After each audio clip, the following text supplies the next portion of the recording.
Okay, I'm Mike Hartmann. Thanks for clicking on the link there for our conversation with Robert Kuttner.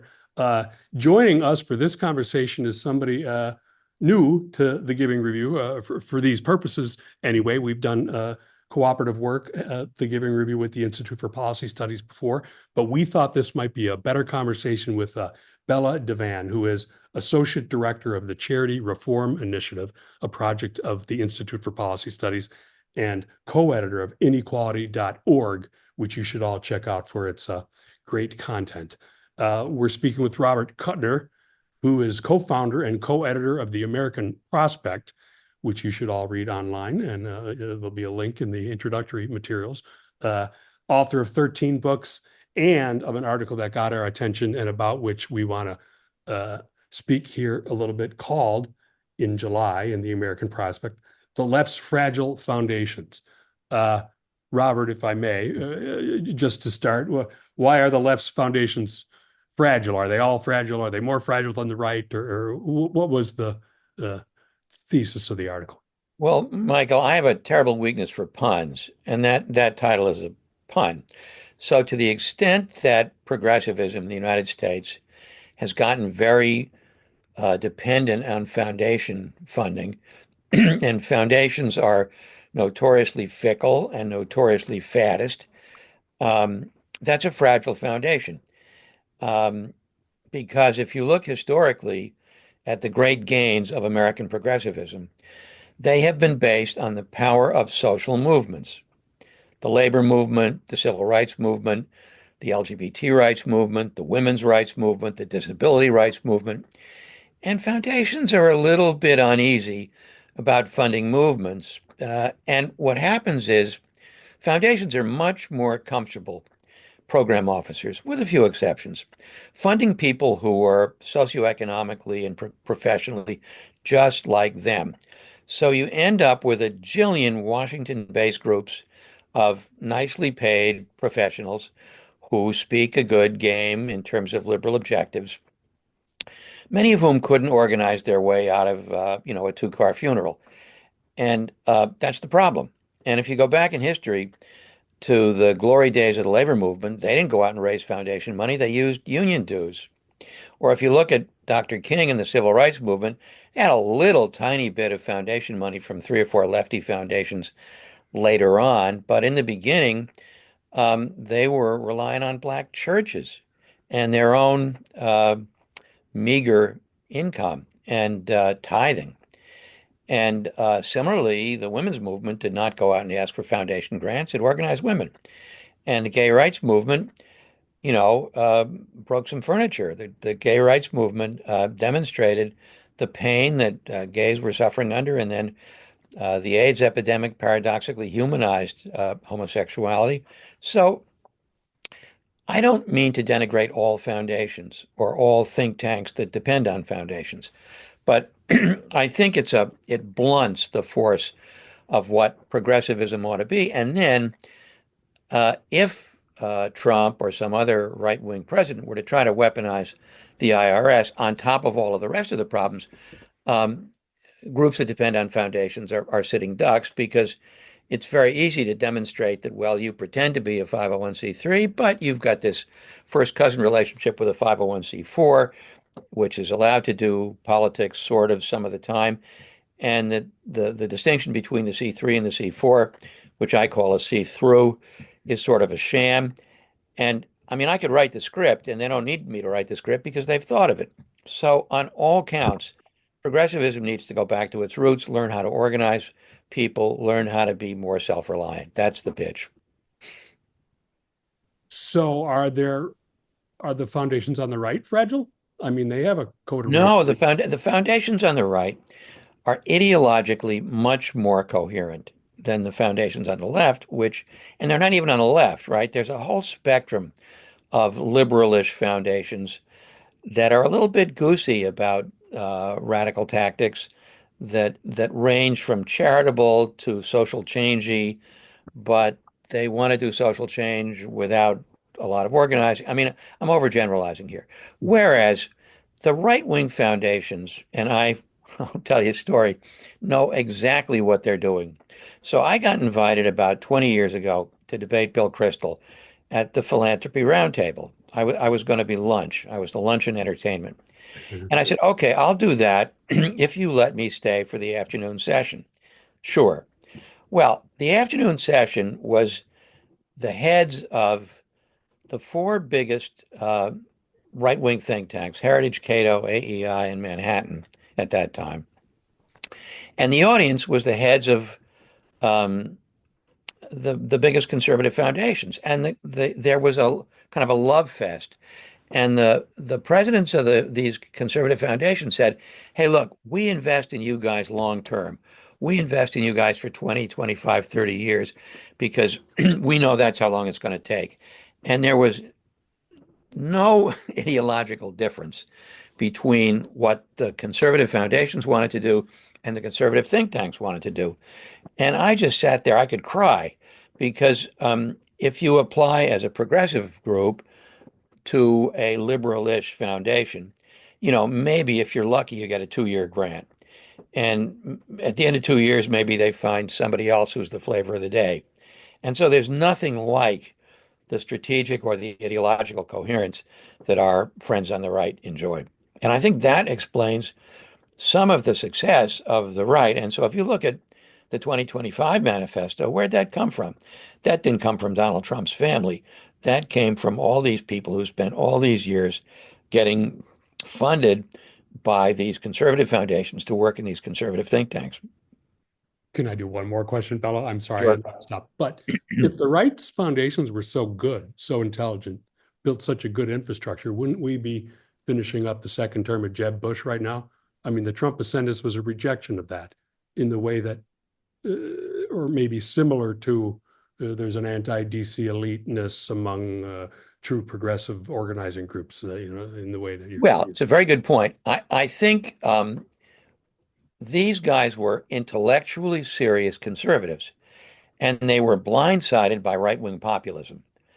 And if you screw ordinary working people for 40 years, which American capitalism has done, sooner or later you're going to get a right-wing populist outburst.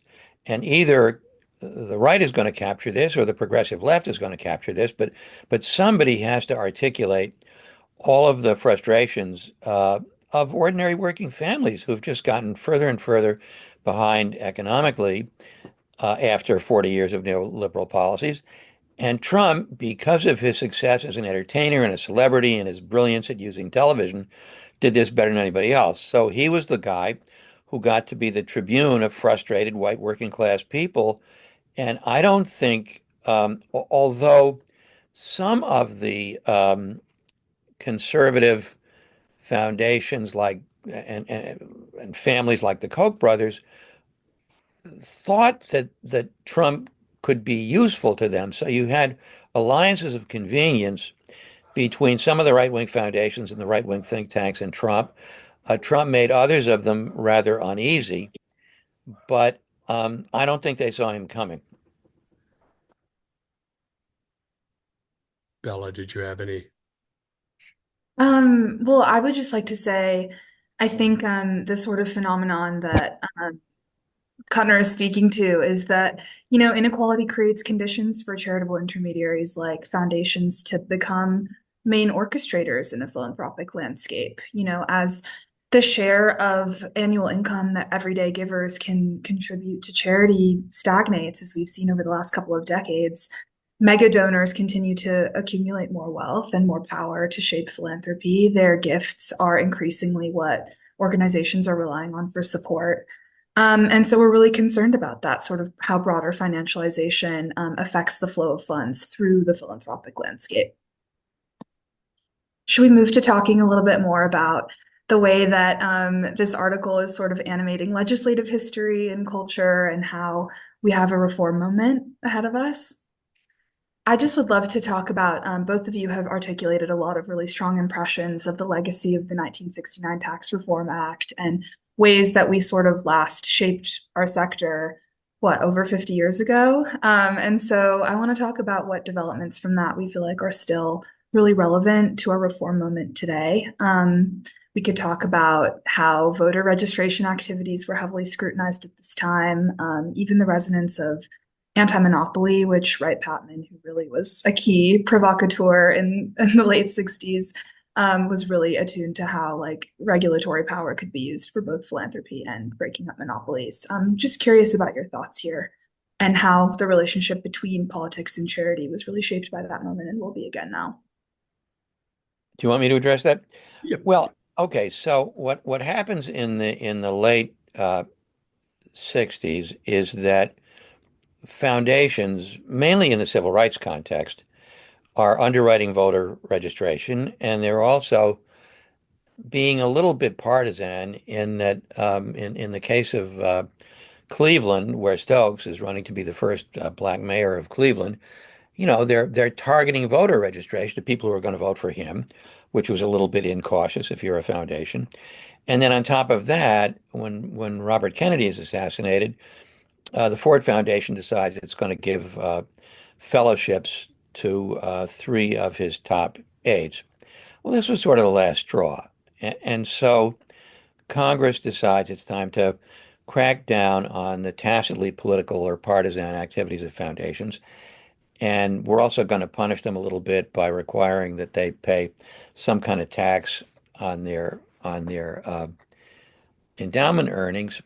And so what happens is the foundations for about 15 years pull in their horns. This is a shot across their bow, and they stop doing voter registration.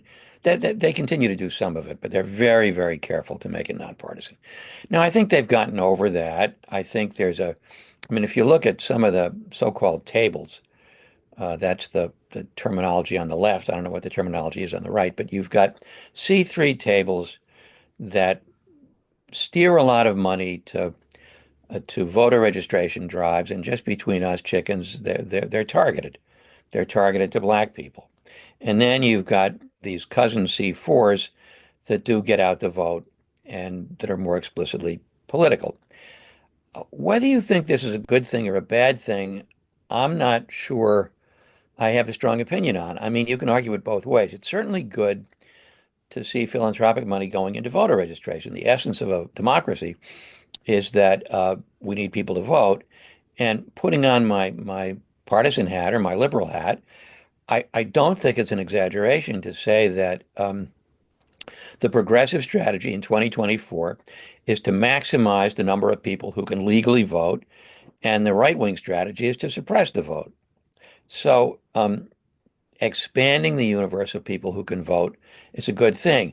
I think there's some cleanup that needs to be done around the edges so that you don't have explicitly partisan abuses of this process.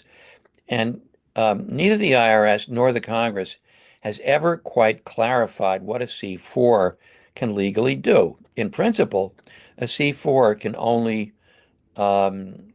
spend half of its activities on partisan targeting. In practice, C4s view themselves as adjuncts of the Democratic Party, at least on the liberal side, and I'm sure the same thing is true on the Republican side. So, Bella, what do you think? What sort of I mean, what's wrong with the status quo other than the fact that it's legally ambiguous, and what would be a good set of reforms? Wow, that's the golden question, isn't it? I mean, I think I know that Michael has written about this, the sort of grand bargain that has balanced power through the 69 reforms. I think that obviously people have figured out how to use philanthropy as it's currently structured for whatever ends that they would like, right? There are people who are using philanthropy to harbor and hoard wealth and tax optimize. We're seeing that through the rise of donor advised funds. And we're also seeing people who are able to use the sort of murkiness of, laws around C4s and C3s to Well, conduct put a activity. pin in that, as we say, for Yeah. a minute. Let's come back to the evils of donor advised funds. Oh, of course. Don't worry. That's I won't get that's us bogged that's down worth its there. own conversation. But that's Absolutely. separate and apart from the question of C4s and C3s involved in voter registration and targeted Yeah. to get out the vote. Yeah, I agree with your point about voter registration on its face being something that should be read as politically neutral.